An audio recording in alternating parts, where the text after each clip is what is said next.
जोहार Tudu trading YouTube channel रे जो को सगुन दाराम तेहना वीडियो रेबन नेला जे तेहन मार्केट को लका कामकाज केदा और का करे सेटअप बनाव लन ताबना और गापा लगित सपोर्ट और रेजिस्टेंस तो जो खो लहर बन नेला निफ्टी 50 रिया जे का करे कामकाज लेदा और की तीन सेटअप बनाव लन ताबना तो पैटर्न बन नेल खाइ दो नोडे पैटर्न बनाव कना 3 ब्लैक क्रोज नोडे नोडे ina kate noa do mitte SL hunting olai pullback tahe kana ar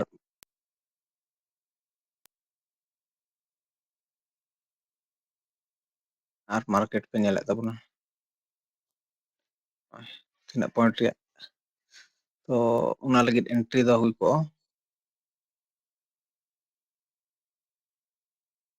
onde onde noa tare to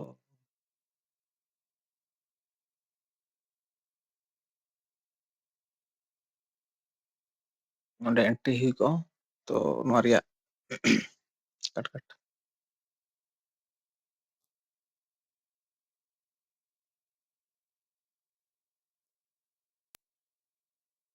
to noa lagit entry do hui ko noa onde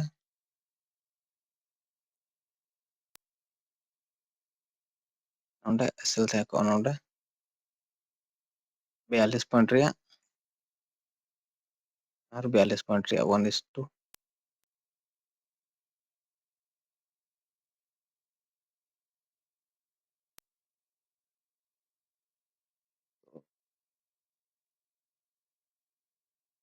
kat kat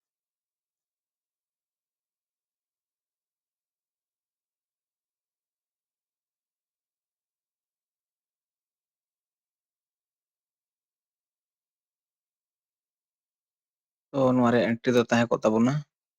onde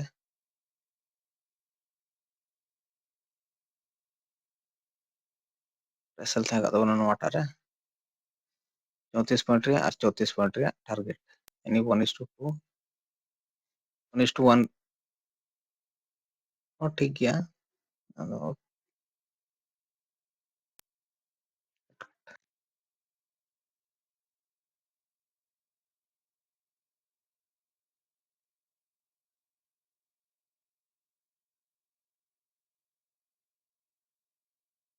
noa entry do hui ko onde onde SL tahe ko onde 34 point ria ar 34 point ria target gi nyamena na 1:1 ria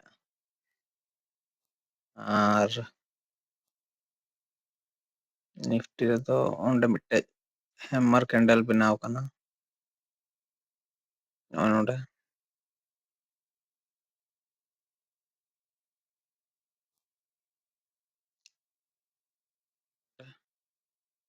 ina kate onde entry hui ko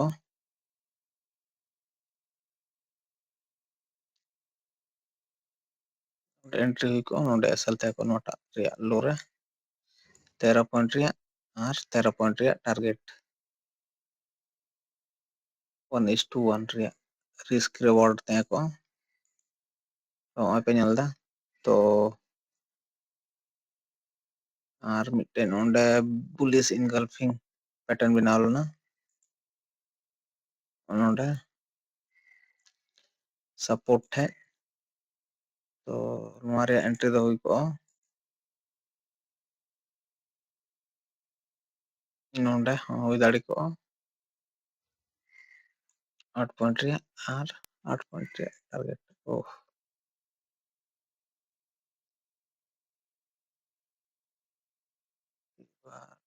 nonde hui dadi ko bar the hui dadi ko 20 point target R 20 point SL তো 20 point SL 20 point target আর খাই নোডা হই দাঁড়ি কো গিয়া নোডা নোয়ারে entry দা নোডা হই দাঁড়ি কো গিয়া ᱱᱚᱰᱮ ᱟᱨ ᱠᱷᱟᱡ ᱱᱚᱰᱮ ᱦᱚᱸ ᱛᱚ ᱵᱟᱱᱟᱨ ᱞᱟᱹᱜᱤᱫ ᱫᱚ ᱟᱞᱟᱫᱟ ᱟᱞᱟᱫᱟ ᱨᱤᱥᱠ ᱨᱤᱣᱟᱨᱰ ᱨᱮᱥᱤᱭᱳ ᱦᱩᱭ ᱫᱟᱲᱮ ᱠᱚᱜᱼᱟ ᱪᱮᱫᱟᱜ ᱡᱮ ᱱᱚᱰᱮ ᱠᱷᱚᱡ ᱮᱱᱴᱨᱤ ᱞᱮᱠᱷᱟᱡ 8 ᱯᱚᱭᱮᱱᱴ ᱨᱮ SL ᱦᱩᱭᱩᱜ ᱠᱟᱱᱟ SL ᱠᱟᱹᱴᱤᱡᱚᱜᱼᱟ ᱚᱸᱰᱮ ᱫᱚ ᱟᱨ 8 ᱯᱚᱭᱮᱱᱴ ᱨᱮᱭᱟᱜ 10 ᱯᱚᱭᱮंट है 10 पॉइंट ᱨᱮᱭᱟᱜ SL আর 10 पॉइंट ᱨᱮᱭᱟᱜ টার্গেট ᱟᱵᱚ ᱱᱚᱰᱮ ᱟᱨ ᱪᱮᱛᱟᱱᱟᱜ ᱨᱮ एंट्री ᱞᱮᱠᱷᱟᱡ ᱫᱚ ᱦᱩᱭ ᱠᱚᱜᱼᱟ ᱱᱚᱰᱮ ᱠᱷᱟᱡ ᱫᱚ SL ᱞᱟᱹᱴᱩ ᱠᱚᱜᱼᱟ 15 16 20 पॉइंट रैया गच्छा गच्छी SL तहे को और 20 पॉइंट रैया टारगेट तो नोंडे मिट्टे पैटर्न बनाव कना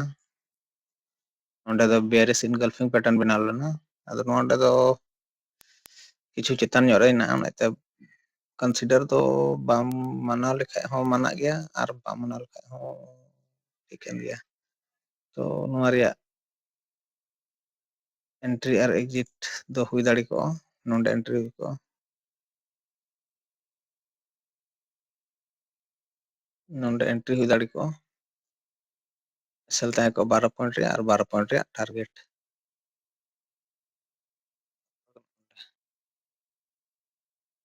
तो सेटअप दो इन गया तो बैंक निफ्टी रे सॉरी निफ्टी रे दो कट कट निफ्टी रे दो तेज बारिया पिया पुनिया सेटअप बनाव लेन ताबुना और नितोग दो ñela नोआ रे सपोर्ट और रेजिस्टेंस गपा लगी 24,851 रेजिस्टेंस लेवल हुई दाड़िया इन कते 24,790 24,716 इन कते 24,680 इन कते 24,640 इन कते 24,560 इन कते 24,520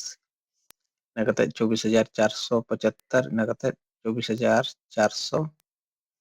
तो नोआ को हुई दाड़िया गपा लगी सपोर्ट और रेजिस्टेंस निफ्टी रिया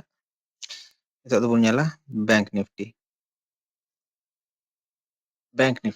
तो बैंक निफ्टी रे नोडे 3 ब्लैक क्रोज लिकाना गे बनाव लेना मेनखान नोआ दो इन हिसाब तो नोआ दो बांग मनाव लेना चेदा जे नोआ डंडी ते को जे हिना से नोआटा वीक नोआटा कैंडल रे बारिया हिना ना कते नोआ तला रिया हो हिना तो उना एते नोआ दो 3 ब्लैक क्रोज दो बांग लिखालना अदो इने छाड़ा नोडे मिटे पैटर्न बनाव कना बियरिश इनगल्फिंग रिया नोडे सपोर्ट है तो नोआ रिया टारगेट और SL हुई दाड़िया जबले नोआ दो अनाटा पहिला वीडियो रे नोआटा रिया दो अपलोड का गया लाइव जहां स्ट्रीम रे हताव लेदा ट्रेड लेदा नोडे दो टारगेट कते 85 पॉइंट SL और 160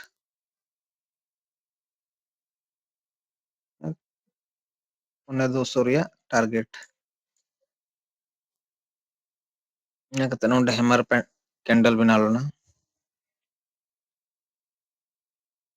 नोडे तो नोआ रिया एंट्री हो हुई को नोडे दो लॉन्ग पोजीशन रे एंट्री हुई को आदो मेनखान नोआ रिया SL तो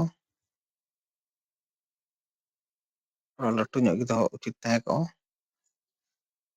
नोडे रिया 58 पॉइंट रिया 60 60 120 तो नोडे धबे टारगेट हुई को इन कते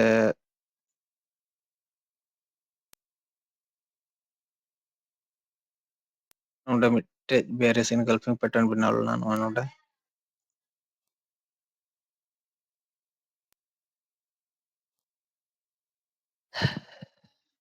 और नोआ रिया एंट्री हो हुई को नोडे 50 पॉइंट SL और 100 पॉइंट टारगेट हो इकन के तहे को तो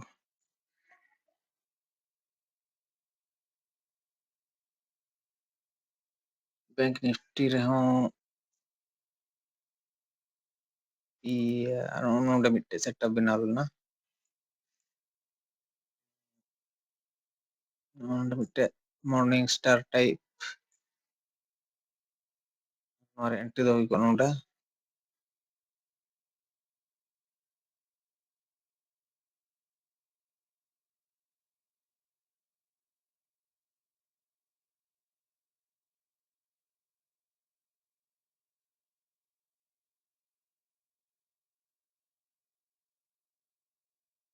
तापर 30 पॉइंट रे एसएल था को और 60 पॉइंट रे टारगेट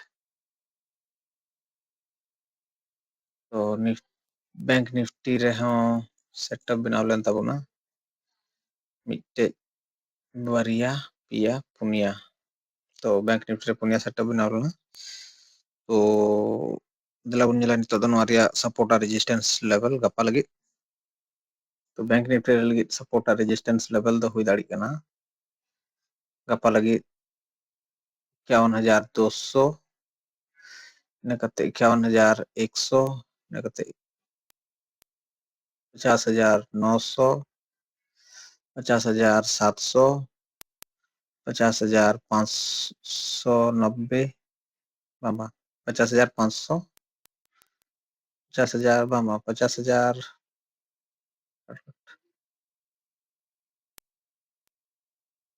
50,600 नकते 50,300 नकते 50,150 नकते 50,050 नकते 49,950 तो बैंक निफ्टी लगी दो नेगी तो दो ñela फिन निफ्टी रहो बैंक निफ्टी लिखागी नोडे पिया ब्लैक क्रोस बिनाव कनो को नोडे ते बारिया पिया तो नोआरे आर तो नोडे मिटे सेटअप होइना नोआरे सेटअप रे आर लगी एंट्री दो हुई को नोडे सेल था को 36 पॉइंट रे और टारगेट थे को 60 पॉइंट रे 70 पॉइंट है को ओंडे धबी रे और इने कते सेटअप तो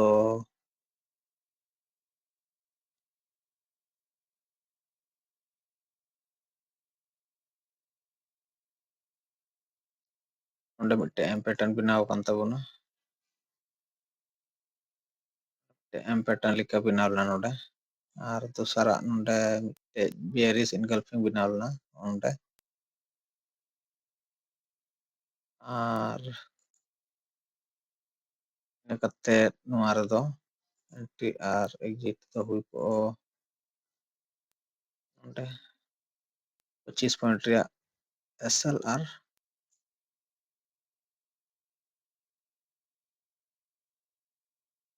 25 पॉइंट रे एसएल और 50 पॉइंट रे टारगेट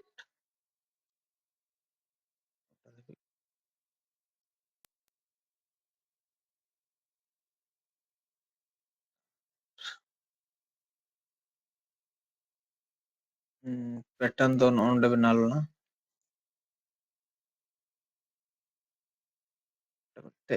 बारिया हैमर पैटर्न बनाव लेना लॉन्ग पोजीशन ते लिखा को था को एसएल था को 16 पॉइंट रे और 14,32 30 धबी था को टारगेट तो कते और मिटे नोंडे हैमर पैटर्न बनाव लेना 3 बजे धबी रे वही करीब 3 बजे पक्का 3 बजे बनाव लेना तो उनारे लगी एंट्री दो हुई को नोटा कैंडल रे सेल था 25 पॉइंट रे टारगेट दो रिया तो नोरे टारगेट दो गपा बुन ñela तो 1:2 रिया टारगेट तो नोरे टारगेट दो रिया एखन बाकी गे 1:2 जुदी हिना खाय दोहो का खान नोडे 50 मिनट रे तो देखा जाक गपा चेक चिका कना तो दिला बन जिला नितो दो नोरे सपोर्टर रेजिस्टेंस 23,245 मिटे उना 23,165 ina kata huyuk kana 23,075 ina kata huyuk kana 22,990 ina kata huyuk kana 22,850 ina kata huyuk kana 22,750 ina kata huyuk kana 22,650 ina gi काफी गया तो वीडियो पे कुछ खाई तो लाइक तबन पे सब्सक्राइब तबन पे चैनल और कमेंट तबन पे जदी स्टॉक मार्केट बखरा ते बडाय सनाय पे खाई दो और बेस डिमेट अकाउंट रिया लिंक डिस्क्रिप्शन रे मेना चेकआउट तबन पे तो तेहे वीडियो रे इना गे आर बुन ᱧᱟᱯᱟᱢᱚᱜᱼᱟ ᱮᱴᱟᱜᱟᱜ वीडियो रे जोहार।